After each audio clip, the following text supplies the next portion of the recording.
আসসালামু আলাইকুম গাইস, সবাই কেমন আছেন? আজকে সৌদি আরব আমরা যে এলাকায় থাকি আর কি, ওইখানে দুপুরবেলা থেকে প্রচণ্ড পরিমাণ ধুলোর ঝড় উঠছে। দেখুন, একটা প্লেন আকাশে, আমি যখন বাইরে ছিলাম কাজের খাতিরে বাইরে থাকতে হচ্ছিল, তো তখন একটা প্লেনকে দেখলাম পাশে, একটা এয়ারপোর্ট আর কি।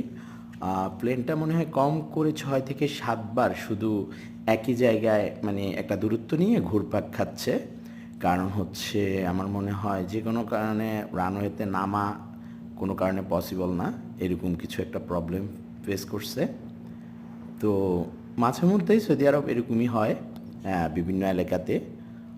সেটা হচ্ছে একদম রৌদ্র উজ্জ্বল সকাল বা দুপুর, একদম মানে ভালো একটা ওয়েদার, হঠাৎ করেই ধুলোর ঝড়টা চলে আসে। তখন মনে হয় যে চারপাশ কুয়াশায় অন্ধকার হয়ে গেছে, এমন একটা পরিস্থিতি।